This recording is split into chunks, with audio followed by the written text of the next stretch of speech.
move on. Let's move on.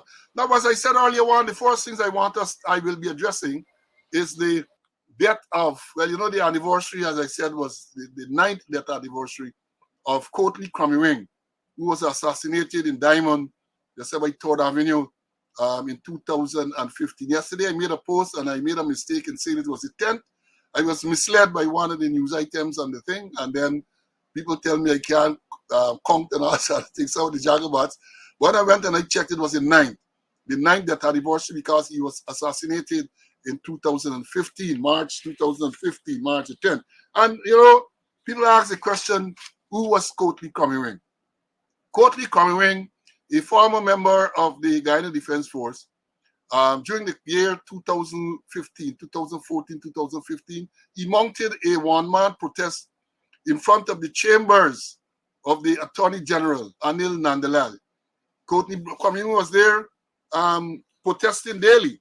And what was he protesting? He was saying that Nandalal should resign because of allegation that had surfaced with a conversation purported to be his voice with Kaicho News, a report of Kaicho News, where threats were made, and the voice was even at one stage soliciting or using the reporter to whom he was talking to solicit sex for his uncle or some relative.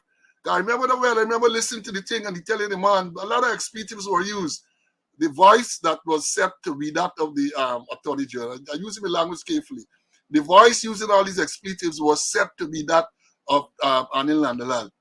And they may be telling the man, look, you must erase because your uncle want to lash the thing. That is almost the exact words that he used. Your uncle want to lash the thing. Very vulgar indeed.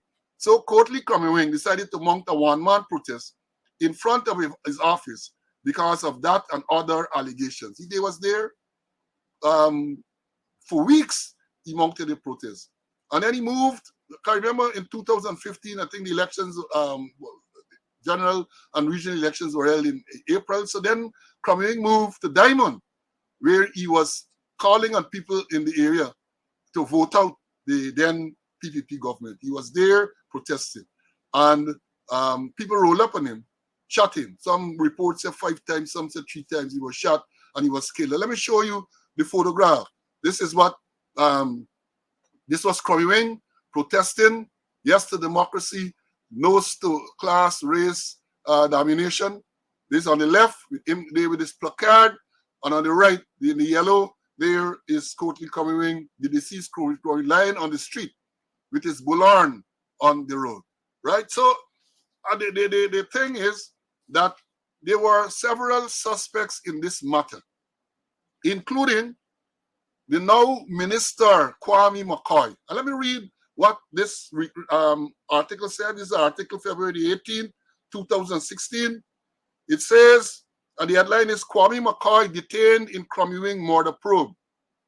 It goes on to say, high-profile People's Progressive Party member Kwame McCoy was yesterday detained by the police and is currently in custody as the probe into the murder of political activist Courtney Crum-Ewing continues. This article is dated February 18, as I said. His arrest came after another of the party members, and attacking our PPP, Jason Abdullah, Sean Hines, and another man were taken to custody by ranks of the Criminal Investigations Department on Monday in relation to the same matter. Crime Chief Weldon Blanham yesterday confirmed McCoy's arrest. He said that ranks of the CID went to Diamond, East Bank, Demerara yesterday to arrest McCoy, but he was nowhere to be found. However, he later turned up at CID at headquarters, Ivleri, and was detained. Let me read some more of the article for you to understand what transpired. On August the 7th last year, that was August the 7th in 2015, Regan Rodriguez, called Grey Boy, was charged with Crum-Ewing's murder after ballistic tests carried out on an illegal .32 caliber gun found at Rodriguez's Georgetown residence linked it to the murder scene. He was also charged with illegal possession of the gun and ammunition. And Grey Boy was a man who, well, he lived around somewhere by the Rhineville police station, and police said that they found him in possession of an illegal firearm And they said the ballistic checks on that firearm linked Grey Boy to this Crum-Ewing murder. That is what the thing is saying. They go on to say on January 11th, that was January 11, 2016, Grey Boy was freed of the gun and ammunition charge following a trial. The article goes on to say Rajput Narain, listen to this carefully, students. Rajput Narain, the ex-bodyguard of former Attorney General Anil Nandalal, was also taken into custody on August 7th last year and questioned, but was released without charge. And it says here, well, they're telling you how Crum-Ewing died. Crum-Ewing was shot dead on the evening of March 10, 2015 at Diamond East Bank, Demerara, where he was urging residents to vote against the incumbent PBPC at the May 11th general elections. He was shot 5 times, including 3 times in the head. For weeks prior to his death, he had held a one-man protest outside Nandalal's office, calling for his resignation over controversial statements he made during a telephone conversation with a Kaichor News reporter that was made public. The PPP, in a statement issued following Abdullah's arrest, I remember Abdullah, Jason Abdullah was one of the men arrested. He had some connection to Freedom House, and therefore the PPP issued a statement saying that following Abdullah's arrest on Monday, has said that ranks of the Ghana police force took him into custody for unknown reasons. It said he was taken to the CID headquarters and was being moved around in suspicious fashion. That is what they said about that. Now, curiously, to me, it was curious to me, and there's an article here, even before that one, in 2015, following the killing of Crum-Ewing, there was this article that says, it headlines, this article, iNews article of July the 23rd, 2015. The headline is, Nandalal says he hired unknown bodyguard after Crum-Ewing's murder. So the headline is saying that Nandalal is saying that he hired a bodyguard, an unknown bodyguard, after the murder. And here, quickly, let me read what he says. Mere hours after reports surfaced that his former bodyguard, Rajput Narain, was arrested in connection with the gunning down of political activist Courtney Crum-Ewing, former Attorney General Anil Nandal has sought to clear his name, telling reporters that he hired Rajput after the March 10 murder. After the March 10 murder, he said Yari.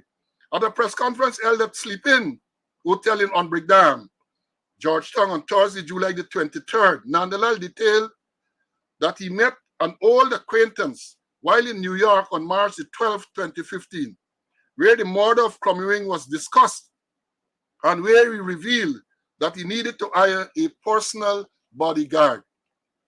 He further noted that the acquaintance referred him to his brother, Narain, whom he said is a former Kanu officer, a licensed firearm owner, and someone he, Nandalal, can trust. Prior to his death, Crum-Ewing protested for several weeks outside the office of the Attorney General between November and December 2014, calling for his resignation following allegations of corruption and threat to journalists. Then the quote in Nandalal is to say, I was advised to get security both at my home and bodyguards. I contacted the Ghana police force, and armed security from the force was provided at my house, and I was offered the opportunity to retain the person of my choice as my bodyguard. However, on the 12th of March 2015, I left Guyana to accompany President Daniel Ramaphosa to New York without doing so. That's what the former Attorney General said. But according to Nandalal, he fired Narain after 4 days on the job because he was dissatisfied with his service and due to the fact that Narain was giving out Nandalal's location to other persons. Nandalal claims that he met Narain for the first time on March 15 in the presence of his driver, who knew him from before, saying that the driver knew him from before. I explained to him the task at hand, and he was willing to work as my bodyguard. He informed me that at the time, he was in the employ of the Guyana Revenue Authority, and I need to write the Commissioner General and request his secondment. The following day, I did so, and he commenced working with me. However, this is Nandalal is being quoted here now to say, however, after about 4 days, I was dissatisfied with his performance generally. More importantly, my driver reported that he was disclosing our whereabouts to persons on his telephone. As a result, I told him that I will no longer require his services and sent him away.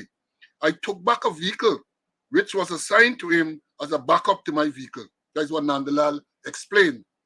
He further noted that he then requested from the Commissioner of Police 2 members of the Guyana Police Force as his security detail. 2 officers, again, he's been quoted here to say 2 officers of the force were assigned to me. They were recalled when I demitted office after I sent away Rajput. I wrote to the Commissioner General, so informing him. End of quote. Let me get the next piece. This thing juicy, you know. Nandalal made it clear that while Crum-Ewing protested for several months in front of the Ministry of Legal Affairs, while he was the sitting Attorney General, he never once interacted or spoke to him. Never once interacted or spoke to Crum-Ewing. Then he said, he quoted here saying, Courtney Crum-Ewing was shot on the evening of March 10th, 2015, nearly 2 months after he stopped protesting at the ministry. At that time, I was speaking at a political public meeting in front of the Kali Mandir at Timiri. Approximately 100 persons were in attendance. End of quote. Alibi. He denied ever threatening the political activist who was a former member of the Guyana Police Force. He's quoted there as saying, I take this opportunity to deny any involvement whatsoever in that incident and to say that there is obviously an attempt to implicate me and the PPP in this horrendous act as part of a political design. I hope that the perpetrators will be brought to justice. The former Attorney General claims that he does not have any knowledge on the personal life of Narayan. He has no knowledge on the personal life of Narayan. This is the man who he recruited to be his bodyguard.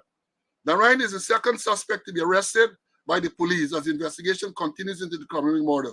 Police believe, hear this part, police believe that Narayan is the one who approached the gunman and paid him to execute Crum-Ewing. Well, we know that if you approach a man, you pay to execute a man, you're equally as guilty of the murder. That is the article published on July the 23rd, 2015. But there are several questions to be asked. The Attorney General said, well, he said he had nothing to involve. He employed this man. He didn't know he said he had known nothing but his personal life. He employed him to be his bodyguard. And 4 days after he employed him, he fired him because he said of what was told to him, he's passing out information and so on. 4 days. He employed this man to protect his life. And according to him, he knew nothing of this man. Somebody tell you this man used to work at Kanu, and the man is a licensed firearm holder, so he employed him to work with him. And then he said, he's making the point that Crum-Ewing was shot on the evening of March 10th, 2015, nearly 2 months after he stopped protesting at the ministry. And he said at that time, he was at Timeri at a political meeting. So what, my brother? So what? So what if you were in Timeri, this man was shot and killed, is dying, and does that by itself absolve you or anyone else from blame? I don't think so. I don't think so. So that is the background to what happened to Crum-Ewing and how Crum-Ewing was killed, and until now the murder remains unsolved. Because I remember the same Greyboy that we spoke about earlier was charged, and I believe that Greyboy was just thrown under the bus, and he got off, I think, from the matter. So I am saying to you, yesterday was the death anniversary of Courtney Crum-Ewing, and so I thought to refresh, because you know, our memories are shallow. Our memories need to be refreshed from time to time. We have shallow memory. Here you have the bodyguard for the minister was arrested and questioned in connection with this murder. You have people who work at Freedom House. Jason Abdullah was arrested in connection with this murder. Kwame McCoy, who is now a minister of government, was also arrested in connection with this murder. And what happens? Nothing. Still waiting. Crum-Ewing's family think some article at the time of his death, he had 3 children. I don't know what has become of those children. I remember his mother and father because I spoke to them some time ago. They approached me and we had a conversation sometime. Very, very upset, very distraught that no one seemed to be made answerable for the killing of their son. And I also remember attending his funeral service, which was held at Parade Ground in George. So he says, folks, that is it. And you know that they say the Attorney General said that this man, Rajput Narayan, he didn't know him, but he employed him as a bodyguard, and then he dismissed him a couple of days after. And it reminds me, I think he had a driver that is alleged to have committed suicide too. You remember that? A driver is alleged to have committed suicide. Somebody commented and said 9th of March. It's the 10th of March. He was saying 9th of March. It was the 9th anniversary on the 10th of March. Thank you, student, for that. I am not going to tell you that you're not listening. I know you listen, and I may have made a mistake, but let me correct that. Crum-Ewing was assassinated in Tor Street, Diamond, on the 10th of March, 2015. And yesterday was his 9th death anniversary. So let me bring in Mr. Conway to give his views on that. Cece? Yeah. There are more questions than answers, you know. And then the AG will recruit an unknown person to protect his life. And then 4 days after, he fired him, you know. There are so many questions that are left unanswered. And maybe I hope that they will review that file if it's still about the place, you know. There's a saying that, you know, I remember after the Jonestown massacre when 913 persons died, I was stationed in the Northwest, and about 6 months thereafter I visited Jonestown, and in the confusion I saw there was a big signboard there on the stage. It marked, "Those who cannot remember the past are condemned to repeat it, to reveal it. Those who cannot remember the past are condemned to reveal it." So we mustn't forget those things, you know.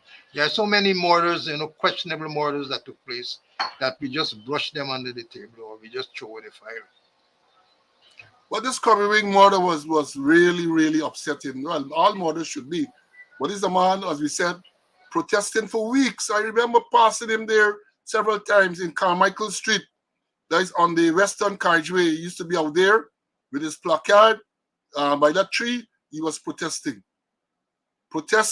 calling on the Attorney General Nandalal to resign because of this conversation that was revealed, where a voice that was alleged to be that of the Attorney General was making threats and the like, inappropriate behavior. So Crum-Ewing thought that it was not fit for the office, so he was protesting.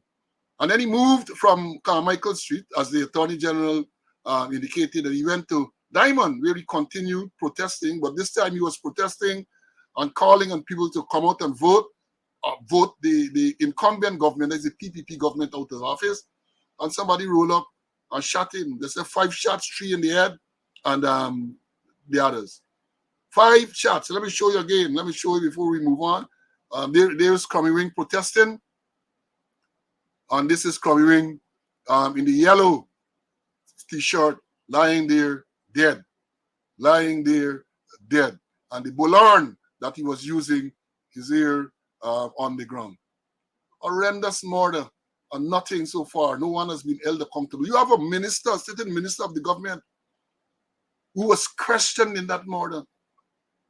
Questioned. You know, there's an article which says, where it was said there should be a commission of inquiry. I think the same Attorney General said that there should be a commission of inquiry into Crum-Ewing's murder. None was held, as far as I know, none was held. They hold on to Greyboy. And Greyboy, for people around town who didn't know Greyboy, was a junkie. Greyboy was a junkie about the place. I don't know if he's still alive, but Greyboy was a junkie. And this article says, and let me read back that part because I don't want to misquote anybody. They say Narayan, this Rajput Narayan, who was the bodyguard, the 4-day bodyguard for the Attorney General, said Rajput Narayan is the second person to be arrested by the police as investigations continue to Crum-Ewing's murder. Police believe that Narain, that is the former bodyguard of the minister, is the one who approached the gunman and paid him to execute Crum-Ewing. That is what the theory that the police was working on. That is what the theory the police was working on, that even if Greyboy was the man who pulled the trigger, they're saying that he was paid by, they're working on the theory that he might have been paid by Rajput Narain and or others, right? So that is what there is. And these people jump on the TV, they run around the place, they make all sorts of statements, they profess to be innocent and all of that. They might be innocent because, let me understand, unlike the vice president, I am not going to call a person a criminal based on an allegation made. But I'm saying that once an allegation is made, it should be properly investigated. And if you are innocent, it is in your interest to ensure that a proper investigation is done so that your name is cleared.